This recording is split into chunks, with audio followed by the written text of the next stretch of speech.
भक्तगणों, आज आपको भगवद गीता का 9वें अध्याय का अगला शेष भाग हिंदी में गीता सुनाऊंगा। आप इसको ध्यानपूर्वक सुनो और इस चैनल को लाइक एंड सब्सक्राइब जरूर करें। सुनिए। सर्वभूतानि पद किसका वाचक है और इन सब भूतों को भगवान में स्थित बताने का क्या अभिप्राय है। यहाँ भूतानि पद समस्त शरीर, इंद्रिय, मन, बुद्धि तथा उनके विषय और वायुस्थानों के सहित समस्त चराचर प्राणियों का वाचक है। भगवान ही अपने प्रकृति को स्वीकार करके समस्त जगत की उत्पत्ति, स्थिति और प्रलय करते हैं।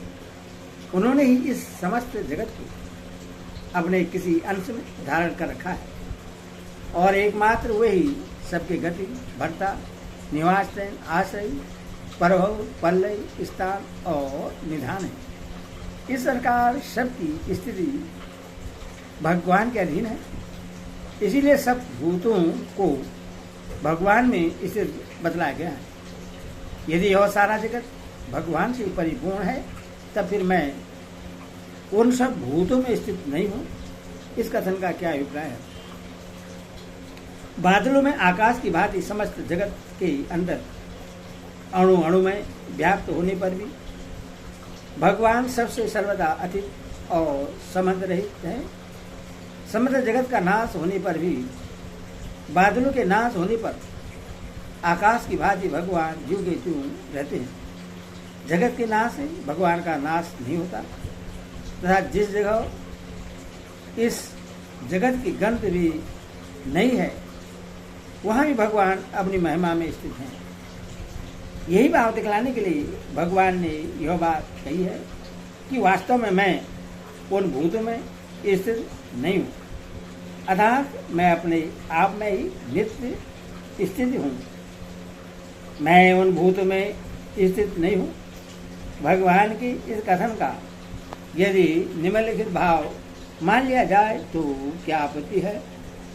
जैसे स्वप्न के वे सब जीव और पदार्थ स्वप्न दृष्टा पुरुष के अंदर होने से वह पुरुष उन्हीं के अंदर सीमित होकर स्थित नहीं है, बाहर भी है। वैसे सारा जगत भगवान के एक अंश में होने के कारण भगवान उसके अंदर सर्वस्व व्याप्त होने पर भी उसमें सीमित नहीं है। दूसरे, जैसे स्वप्न देखने वाले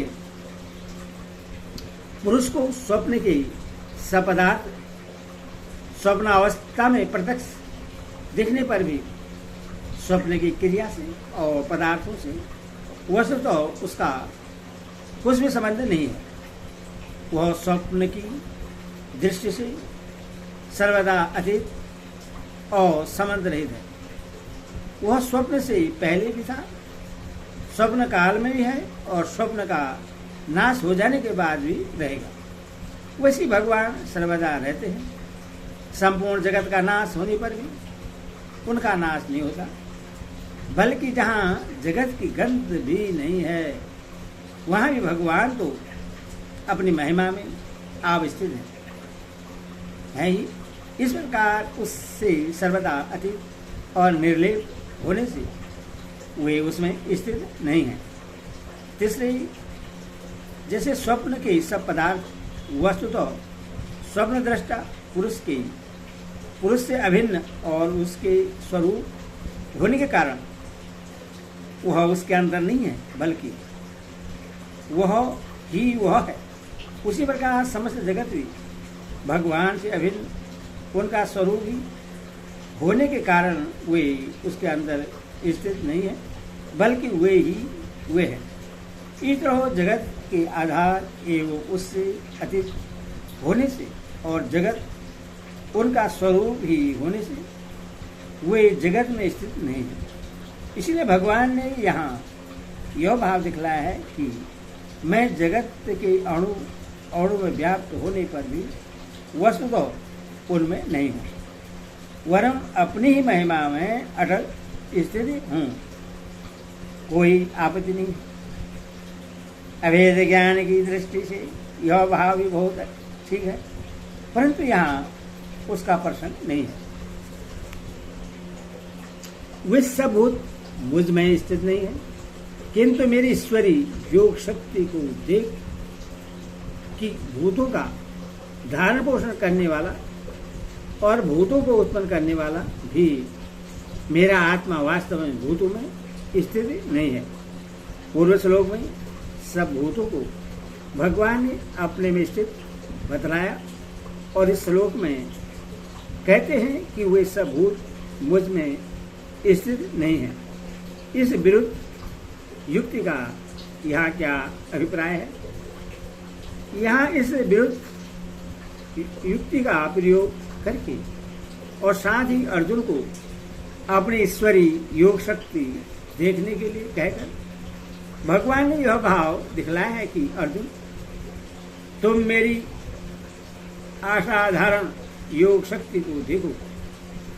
यह कैसा आश्चर्य है कि आकाश में बादलों की भांति समस्त जगत मुझ में स्थित भी है और नहीं भी है। बादलों का आधार आकाश है, परंतु बादल उसमें सदा नहीं रहते। वस्तुतः अनित्य होने के कारण उनकी स्थिर सत्ता भी नहीं है, अतः वे आकाश में नहीं है। इस प्रकार यह सारा जगत मेरी ही योग शक्ति से उत्पन्न है और मैं ही इसका आधार हूँ। इसीलिए तो सब भूत मुझ में स्थित हैं, परंतु ऐसा होते हुए भी मैं इनसे सर्वदा अतीत हूँ। ये मुझ में सदा नहीं रहते और न इनकी मुझसे भिन्न सत्ता नहीं है, इसीलिए मुझ में स्थित नहीं है। अतएव जब तक मनुष्य की दृष्टि में जगत है तब तक सब कुछ मुझ में ही है। मेरे सिवा इस जगत का कोई दूसरा आधार है ही नहीं। जब मेरा साक्षात हो जाता है तब उसकी दृष्टि में मुझसे भिन्न कोई वस्तु रह नहीं जाती। उस समय मुझ में यह जगत नहीं है। इस विरुद्ध युक्ति के संबंध में भगवान का निम्नलिखित अभिप्राय माना जाए तो क्या दोष है? इस विरुद्ध युक्ति से भगवान अपने पूर्व कथित सिद्धांत की ही पुष्टि कर रहे हैं। जब स्वप्न की दृष्टि की भांति सारा जगत भगवान के संकल्प के आधार पर ही है, वस्तुतः भगवान से भिन्न कोई सत्ता है ही नहीं, तब यह कहना ठीक ही है कि वे सब भूत भी मुझ में नहीं है। फिर यह सारा सृष्टि दिखती कैसी है? इसका रहस्य क्या है?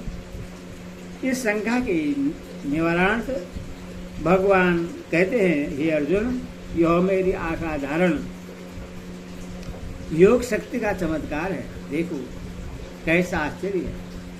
सारा जगत मुझ में दिखता भी है और वस्तुतः मेरे सिवा और कुछ है भी नहीं। अभिप्राय यह है कि जब तक मनुष्य की दृष्टि में जगत है तब तक सब कुछ मुझ में स्थित है। मेरे सिवा इस जगत का कोई अन्य आधार है ही नहीं और वास्तव में ही सब कुछ है। मेरे अतिरिक्त अन्य कुछ भी नहीं है। जब साधक को मेरा साक्षात हो जाता है तब उससे यह बात प्रत्यक्ष हो जाती है कि उसकी दृष्टि में मुझसे भिन्न और कोई वस्तु रहती ही नहीं। इसीलिए वे सब भूत वस्तुतः मुझ में स्थित नहीं है। कोई दोष नहीं है। अभेद ज्ञान की दृष्टि से यह भी ठीक ही है, परंतु यहाँ उसका प्रसंग नहीं है। ऐश्वर्यम और योगम पद किसके वाचक है और इनको देखने के लिए कहकर भगवान ने इस श्लोक में कही हुई किस बात को देखने के लिए कहा है?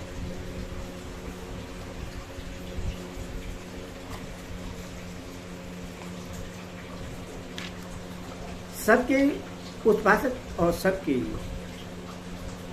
सब में व्याप्त रहते हुए तथा सबका धारण पोषण करते हुए भी सबसे सर्वदा निलिप्त रहने की जो अद्भुत प्रभावमयी शक्ति है, जो ईश्वर के अतिरिक्त अन्य किसी में हो ही नहीं सकती, उसी का यहाँ ऐश्वर्य योगम एवं पदों द्वारा प्रतिपादन किया गया है। इन 2 श्लोकों में कही हुई सभी बातों को लक्ष्य में रखकर भगवान ने अर्जुन को अपना ईश्वर योग देखने के लिए कहा है। भूत भृत और भूत भावना, इन दोनों पदों का क्या अभिप्राय है? मम आत्मा पद इसके वाचक हैं, और भूत इष्ट न का क्या अभिप्राय है? जो भूतों का धारण पोषण करे उससे भूत भृत कहते हैं, और जो भूतों को उत्पन्न करे उससे भूत भावन कहते हैं। मम आत्मा से भगवान के सगुण निराकार स्वरूप का निर्देश है। तात्पर्य है कि भगवान के इस सगुण निराकार स्वरूप से ही समस्त जगत की उत्पत्ति और उसका धारण पोषण होता है। इसीलिए उससे भूत भावना और भूत वृत्ति कहा गया है। इतना होने पर भी वास्तव में भगवान इस समस्त जगत से अतीत है। यही दिखलाने के लिए भूतस्य न, यह भूतों में स्थित नहीं है, ऐसा कहा गया है। पुरुष लोक में भगवान ने समस्त भूतों को अपने अव्यक्त रूप से व्याप्त और उसी में स्थित बतलाया। अतः इस विषय को समस्त जानने की इच्छा होने पर अब दृष्टांत द्वारा भगवान उसका सर्वस्वीकरण करते हैं। जैसे आकाश से उत्पन्न सर्वस्व विचरने वाला महान वायु सदा आकाश में स्थित है, वैसे ही मेरे संकल्प द्वारा उत्पन्न होने से संपूर्ण भूत मुझ में स्थित है, ऐसा जा। या वायु को सर्वत्र और महान कहने का क्या अभिप्राय है? भूत प्राणियों के साथ वायु का सादृश्य दिखलाने के लिए उसे सर्वत्र और महान कहा गया है। अभिप्राय यह है कि जिस प्रकार वायु सर्वस्व विचरने वाला है, उसी प्रकार सब भूत भी नाना योनियों भ्रमण करने वाले हैं, और जिस प्रकार वायु महान अर्थात अत्यंत विस्तृत है, उसी प्रकार भूत समुदाय भी बहुत विस्तार वाला है। यहाँ नित्यम पद का प्रयोग करके वायु के सदा आकाश में स्थित बताने का क्या अभिप्राय है? वायु आकाश से ही उत्पन्न होती है, आकाश में ही स्थित रहता है और आकाश में ही लीन हो जाता है। यही भाव दिखलाने के लिए नित्यम पद का प्रयोग किया गया है। अभिप्राय है कि सब अवस्थाओं में और सब समय वायु का आधार आकाश ही है। जैसे वायु आकाश में स्थित है, उसी प्रकार सब भूत मुझ में स्थित है। इस कथन का क्या अभिप्राय है? आकाश की भांति भगवान को सम, निराकार, अकर्ता, अनंत, असंग और निर्विकार तथा वायु की भांति समस्त चराचर भूतों को भगवान से उत्पन्न, उन्हीं में स्थित और उन्हीं में लीन होने वाले बतलाने के लिए ऐसा कहा गया है। जैसे वायु की उत्पत्ति, स्थिति और प्रलय आकाश में ही होने के कारण वह कभी किसी भी अवस्था में आकाश से अलग नहीं रह सकता, सदा ही आकाश में स्थित रहता है। एवं ऐसा होने पर भी आकाश का वायु से और उसके गमनादि विकारों से कुछ भी संबंध नहीं है, वह सदा ही उससे अतीत है। इसी प्रकार समस्त प्राणियों की उत्पत्ति, स्थिति और प्रलय भगवान के संकल्प के आधार होने के कारण समस्त भूत समुदाय सदा भगवान में ही स्थित रहता है, तथा भी भगवान उन भूतों से सर्वदा अतीत है और भगवान में सदा ही सब प्रकार के विकारों का सर्वदा भाव है। विज्ञान से ध्यान का वर्णन करते हुए भगवान ने यहाँ तक प्रभाव सहित अपने निराकार स्वरूप का तत्व समझाने के लिए उसकी व्यापक असंगता और निर्विकारता का प्रतिपादन किया। अब अपने भूत भावन स्वरूप का सर्वೀಕरण करते हुए सृष्टि रचनादि कर्मों का तत्व समझाने के लिए पहले 2 श्लोकों द्वारा कल्पों के अंत में सब भूतों का प्रलय और कल्पों के आदि में उनकी उत्पत्ति का प्रकार बतलाते हैं। हे अर्जुन, कल्पों के अंत में सब भूत मेरी प्रकृति को प्राप्त होते हैं, अर्थात प्रकृति में लीन होते हैं, और कल्पों के आदि में उनको मैं फिर रचता हूँ। कल्पसई किस समय का वाचक है? ब्रह्मा के एक दिन को कल्प कहते हैं, और उतने ही बड़ी उनकी रात्रि होती है। इस अहोरात्र के हिसाब से जब ब्रह्मा के 100 वर्ष से पूरे होकर ब्रह्मा की आयु समाप्त हो जाती है, उस काल का वाचक यहाँ कल्पसय है, वही कल्पों का अंत है। इसी को महाप्रलय भी कहते हैं। सर्वभूतानि पद किसका वाचक है? शरीर, इंद्रिय, मन, बुद्धि और समस्त भोग वस्तु और वायुस्थान के सहित चराचर प्राणियों का वाचक सर्वभूतानि पद है। प्रकृतिम पद किसका वाचक है? उसके साथ मामिकाम विशेषण देने का क्या अभिप्राय है, और उस प्रकृति को प्राप्त होना क्या है? समस्त जगत की कारणभूता जो मूल प्रकृति है, जिससे 14वें अध्याय के 4 श्लोकों में महद ब्रह्मा का है, तथा जिससे अव्याकृत या प्रधान भी कहते हैं, उसका वाचक यहाँ प्रकृतिम पद है। वह प्रकृति भगवान की शक्ति है। इसी बात को दिखलाने के लिए उसके साथ मामिकाम यह विशेष दिया गया है।